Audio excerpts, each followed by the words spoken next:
Nous allons répondre à ce commentaire. Disons-le franchement, il manque de logique. Peux-tu le lire, s'il te plaît? Je n'ai vraiment pas envie de m'énerver. Notre commentateur affirme que la broderie au fil d'or de Fès aurait pour origine Alger, où chaque maison maîtriserait cet art depuis le 7e siècle, à l'époque numide, puis zianide, et que cette tradition serait toujours vivante chez eux à la date d'aujourd'hui.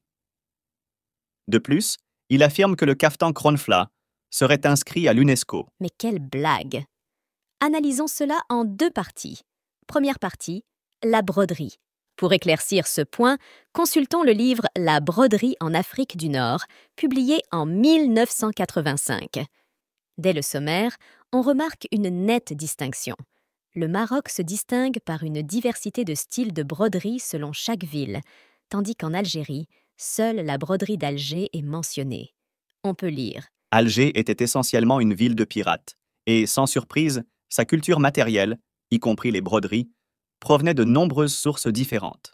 C'est vers Istanbul, cependant, que tous les regards se tournaient, et les broderies algéroises, par opposition aux imitations turques réalisées en Algérie, ressemblent le plus à celles de Turquie, ainsi qu'à d'autres styles fortement influencés par l'Empire ottoman, comme ceux de Kos et de Yanina. Il n'y a plus rien à ajouter. Si je peux ajouter un autre truc, Fanida, on peut lire que très peu de femmes d'Alger savent travailler la soie, à moins qu'elles ne soient des renégates ou des morts d'Espagne qui l'ont appris dans leur pays d'origine, ou bien leurs filles qu'elles ont elles-mêmes enseignées. Néanmoins, il existe quelques ateliers publics tenus par des femmes mortes. Le travail qui s'y apprend est cependant si grossier et le travail des maîtresses si mal payé qu'il est tenu en très peu de compte. Peux-tu lire la partie qui concerne Fès, s'il te plaît? Fès est parmi les villes les mieux préservées du monde musulman et l'une où il est facile d'imaginer la vie d'une époque antérieure. Les magnifiques mosquées et madrassas, les rues étroites, à peine suffisantes pour les chevaux ou les mules, et encore moins pour les voitures, le nombre énorme d'artisans engagés dans des occupations traditionnelles et l'absence d'intrusion occidentale bâclée et mal pensée font de la promenade dans cette ville un grand plaisir. La broderie d'or n'est pas exclusive à Fès.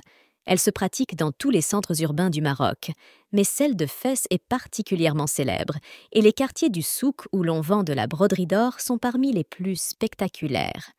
L'organisation des brodeuses travaillant avec du fil d'or ou d'argent est similaire à celle utilisant de la soie. Par le passé, elles n'appartenaient ni aux guildes ni aux corporations, et ne traitaient pas directement avec leurs clients.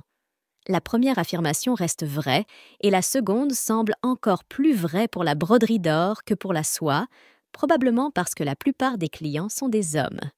En règle générale, les femmes brodent sur du tissu et les hommes font le travail le plus dur sur le cuir, comme coudre des pochettes, fabriquer des balleras. Il est toujours très difficile d'estimer le nombre de travailleuses dans un contexte où la plupart d'entre elles travaillent à domicile, souvent à temps partiel, et où il n'y a pas de registre de guilde.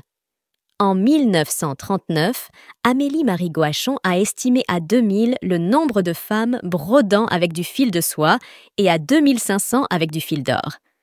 Alors, mon très cher, il n'y a aucune comparaison possible entre une ville impériale et une ville. Je te laisse choisir le qualificatif qui te semble approprié. Passons maintenant à la deuxième partie. Il est dit que le caftan Kronfla est inscrit à l'UNESCO. Un peu de réflexion suffit pour comprendre que cette tenue relève de l'imaginaire.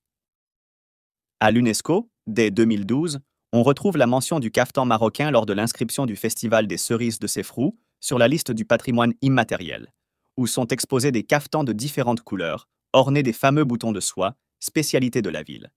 En 2013, la route de la soie met en lumière un superbe caftan marocain aux broderies uniques. Puis, en 2021, la tbourida est inscrite. La tenue des cavaliers inclut des caftans brodés d'or. En 2023, pour l'officialisation de l'inscription du Melhoun, hommes et femmes portent des habits traditionnels tels que la djellaba, le tarbouche et bien sûr le caftan. Et cette année, 2024, apparaît le majestueux caftan Nota, brodé d'or au motif de pan, un artisanat exclusivement marocain. Cette présentation, réalisée par Kaftan Stories, facilite vos recherches sur le site de l'UNESCO. Et sans oublier Maroc Archive, qui fait un travail remarquable. J'espère que c'est clair. Il n'y a pas plus clair, ma chère Fanida. Alors, il ne me reste qu'à vous souhaiter un très bon dimanche.